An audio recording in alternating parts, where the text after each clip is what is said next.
te fia whatalo wham whawhelo ia tu le mai mamai al pule anga Samoa pia mai lava i ona tai mai ona ao si au o lava i le whana witi whatalo whafo le tātou o tunu i ona tūlanga whalupea ia whapa ia tu i le tu vai le tala le lei so se e kale sia i tonu o le tunu e le mwhai ana ngalo le whatalo whama le whawhelo ai i le afua mai maunga ta mā matina mātutua ia ai mai se foi la tolo mai mo mai atunu e mamao ma lo so fu manuia ma lo fo langi mama fata lo fam fa felo yatu ile fa poponga ni tanto por kalame o fa ingo ina o lo Vaalauina ile nei fo i va yaso e o tato ia ile nei fia la sal nei la sampa i ole li na so sa lona tols fu tol ole nei fo i tafsanga ele o toi mamao i ora mai a fo i leo le tausanga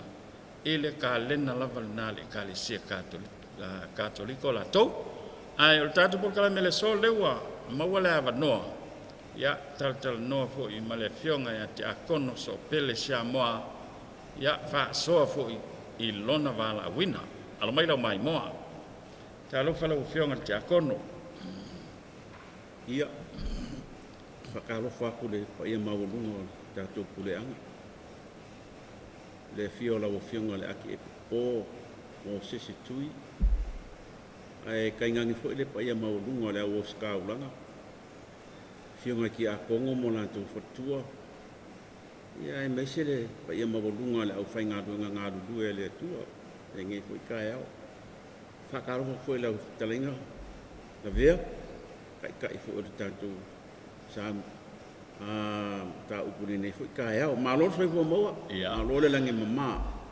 malo fo le tau atai o amele soi fo lo fionga levaita ia pe ia o pulaka fo le kidisi masi pe o me o foi sa fali kong pe wa maka o nga koe o mau le malama ma fia fo e ngalue malo o foi mal malo sia pi koe le kiki pera ka kidisi masi io me o manga malo faftak ia e le fu tata no ta sa vali vali ia fo i situ tu ngia le aso a lau fionga te akono o fese fio anga na soifua e ai tikin o unga o whanau lungu leo samatau o makua o samakau o lo au ainga o mai samatau neo ke sa o whanau wai no faftai sa amatai soifua o ina samatau ko seisia onga Afrikai na vea ngā makalo a ongai lesi kule mako ngore wa o ngoro ki ngā wa onga le ngai primary school pa ngā le wa o ole ngā alwaru ngā le o sifi malo i ga mako malo i pia a onga lo marisi o ke la ko i marisi la vea wa makale prima free Panyina prima free prima 1 prima 2 ia nga o fa penga le o al standard 1 standard 2 o wa o ngai puli vai so o nga faile o su enga ko nga wa aso ngai su e mai i o nga St Joseph o loko pa i loko pa nga le o su e mai nga o wa male St Joseph Leongo fiku no mako ngwa ha ngolo St Joseph pa wa bole nga yenga le o aso nga la vea e la ikiki se ava ngoe e ke mau voi se ne ke si ya ko lunga lo o inga la kiki o nga nga le lua me o form 5 ngai ai nga e ma le pi form 5 le ya la lo ye wa ya ale ya ye ke ngapa o ngapa form 4 i St Joseph ni kire ya unga de form 5 o ngole la kiki o nga ya mangoa pe yo nga le kau kala ko nga o le ola o hinga ia vai kau ma no fa E ke ai sentio ua tupu le mele sentio o le a afia I ese inga mai sia. O ke a o ngai ngā. Ke le iai ma se mea o whaalongo e te minga ngā le lua o kausanga iai, kom 3, kom 4.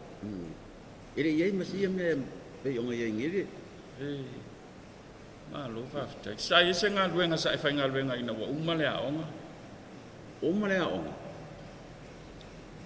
E le iai se ngā luenga ngā kai ia wafa form 4. Lai. Lai kiki koe.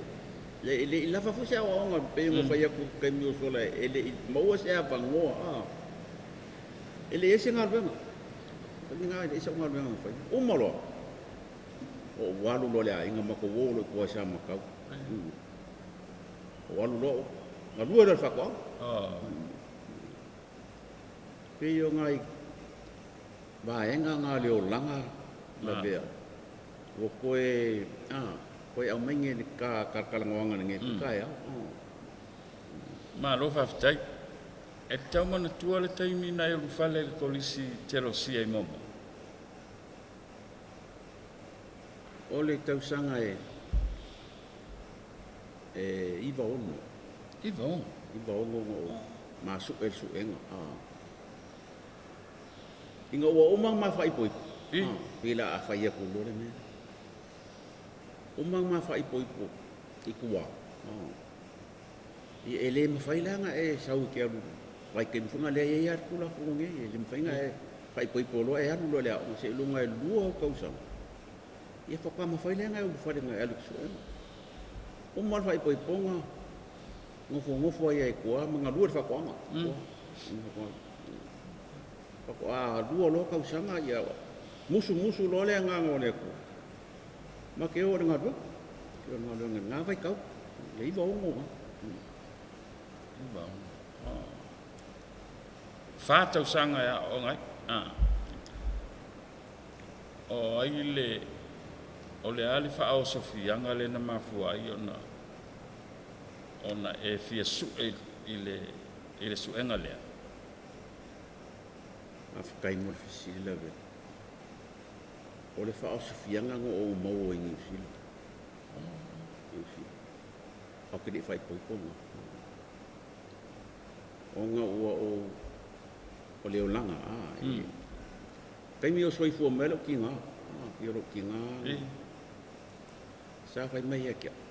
A laku New Zealand. Ia nga e laku ia ke alu dea o nga. Sidi ar kai mi nga e le miso maho kau nga ka. Wa ia le kai mi ma ko fo pele kala nga ko me yake o saulo samo fa pe sidi la lo wa lu samo e la kalaka ile ku lo o ia ku o saulo ole wa sa no e sidi lo sa samo e te la ile tua o tingelen ai New Zealand longa winga e sa teles taimi ole soi fua isa fianga ole ola isa aftai la ve ia ole faya ole olanga ngipsi e masalo sila fia uma e sa mo ngaka uma o se olanga e mamao e se lo lo ko ngi lo ko ngi o ke le papa I se awa se pia o se tapa nga o le lua kausanga ngo iai o walu le o ngo iwa a le lua kausanga ngo iai o a makalonga walu me yo ka inga whakupulanga ka miki te minga whakao se fuiwa e leo langa masa iai o ia vai tau ia mo mai malo na atolo fia tia ia menga a sau ngi Samoa ki sau ngi tsu nga ako le lewa fo uo pe kusar nga male lus fulu nga ko sang ola ka ki yet ka ni nga ko sa wala nga ako o le leia. Walava le. Walava le o fa pe walava ia le. Ia. Walava ia le. Malo whaftai tiken. Ia. O umalale. O ani whawhitau li te tonu o le kolis. Taimi o tau mawhai. E whai asi kele o whawhitau. O sauloa mo bosu. Ma suenga. Ma au o maleainga. Au mai lo amaka. O koe mawhauwhau aku i kua i leo langa sai ai. Ma leo langa la leo amaka. Wala mamao ane me. Fou ane me leo. E tele me leo. Ia waka sau fo ika malaka ika fo i mio fo inga sakai ai. Pe ia waku inga uka. Laka ke laku fo inga uka. Lea te ese fo i le. Tau sanga mua lea. Mua lea. Ie whainga kahanga ave ese ka ma fau leo langa le sakai ai. Ma leo langa leo po i ngai kai. Ia ai ngā alua wa kole ongo masinga inga uka ua amakaha ngā kau ke ase aku leo langa le. O ve ese aku leo langa le sai. Whainga ola i. O mawhainga ka ola i leo langa le.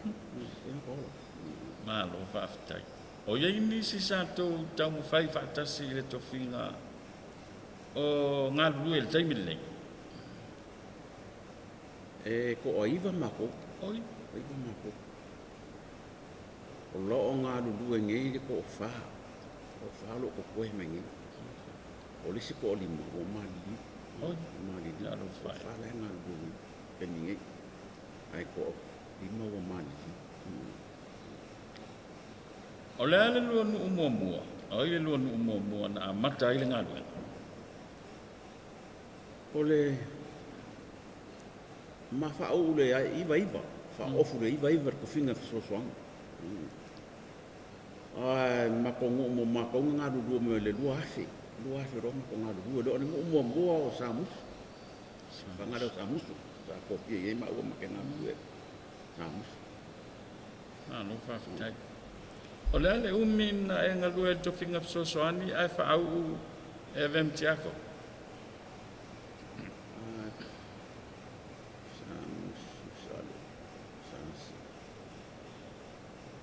O le ongo kausanga i Samus, 5 kausanga i Sasi, i Sifukas. Sifukas kausanga whaafisosoangi. Ia, whai rore whaunga whakiako. O lea sau oe wa ai, ia masau sila ili nei fo i taimi le. Ile tu ese atu o le sultanga languri. E mahadia ia la vea. Inga ua wala au waku le ofisa au sasinga. E make o mai i le aonga whaki ako. Nga mao mai lea ko wha e mako misawai. O la ukalanga whai iei. Ia whawhikai a le wala udia. Ai whainga kāia ka ikanga api sira pao. Kanga nenga au. I le kaibi yo inga ua whako a fau mai fo le. Inga ki a konga. Inga ka api sira. Nga mako mai le whai mako interview. Ofisiri hoi ngā mai le mai pakir kōhiu. O whai aku le ia kōhiu. Kama mula wa whia. A whai ako koe aru sa wai. A ule koe sau le wai aso le. O la pari ngā ko whinga le ki a kōne. Ia. Ele me whai anga me sero ko ngonga me ko whinga. Ele ko whinga sosa. Wangi a sa le leia. Malo, whawhitai. O wafia i nei lai moa i awhio anga sa ngā lue ai mai to whinga sosoani. E o mai to whinga te ako. Sa musu. Sa si. Sa le lulonga. Kau fusi. Moa. Lima nge ko. O lima nge mo. Lima ngu. No, ngali. O sa bali ko fu ko sa no ngal. Pio ulangan ngala be ko sa fu ko sa ngal. O le anil matua lo soifo.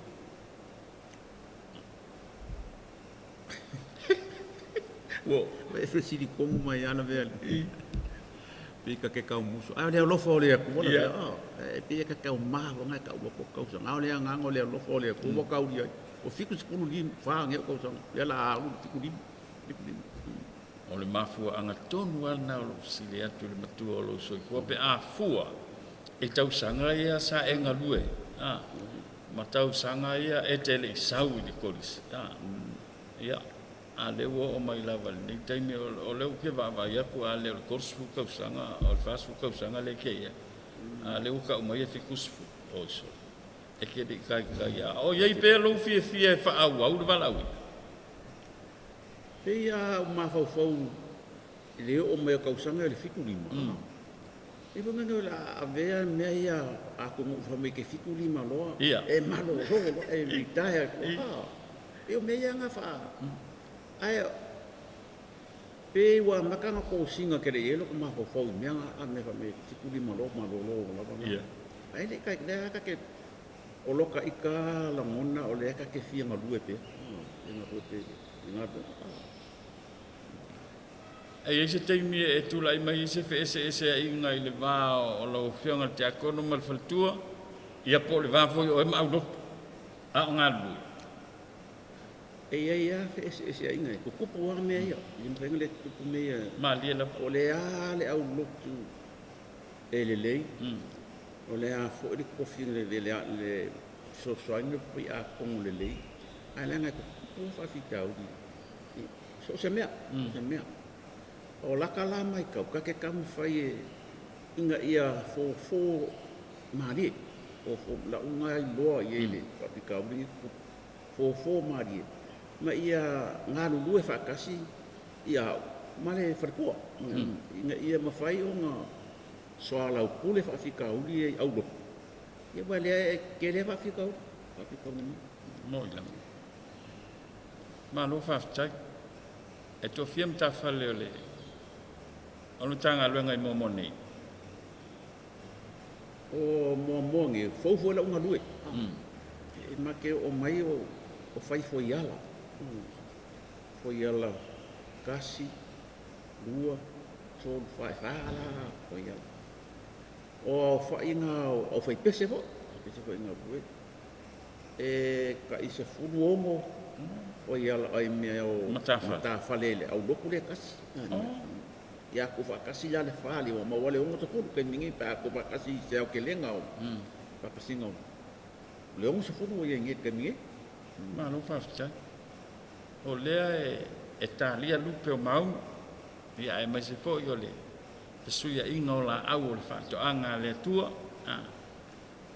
asau ngai le kofinga o e ki koe fo i sa vai e ke koe fiari sa vai e pe hanga ka whai aku la vera taimi dola o loka ngu sa ka haru i sa vai e ese e baba mama sa vai mo pongi la ngor ai a koe kofi mai o ke alu sa vai ola o ke koe alu bang ke iwo le ma fai ngo koe a e ngor ba a fiaru sa vai ka ke alu sa vai ka ke uska ia me fa me ka ke alu na lo fa ftak se mai se fa tu anga mo la to o fo mai le sai le to finga malinga wenga e la ufionga te akono o fai fuisi matua o lo soifua ringalu. O le whaukuanga mō nā koe fau mai e fia suenga ma fia aveangi sosoani. Ina ia mawhai o ngā rurue whakasi ia ka ika malfatua. Ngai ngā rurue whakasi. Ia maua le nganga o le whea whanga. Male ia loko maua lalo. Maua loko maua lalo. Wa ele loko maua lalo le mele le abak ngai kai o. Ia sawa no ngaka aka. fai madia ka ika loko mawalalo. E mi fai ayong kau launga ngalue ke mingere o mangai moa. Fa yo le nganga loko mawalalo. Ah, vesi mai ana au loko ia. Loko mawalalo. Ia pa pengale nganga lave. Alo pa tak. Ya. Bang na ye 6 bang pa u tu ya mato te fia sa no ya a le fa mai al tapor kala le yaso malo fa lo fio ngal takon aftai lave. Mo nga memorial fa kai fo ile TV mana. Tatu e kanisia. Ia i mese fo se fa fonga anga le ka popule anga ma ko ngue mau. Ia ole a fo isi tala wa. Le tau mta ni ko fa fonga. Ia fa ma ngalo mele o ngai. E mu o ia le wao. Ole wao. Ai ole fa ka kan ngoanga ngi ko ka e o pon ngi ko yaso. Ia mo moli fa taile TV. Wa penga fo inga.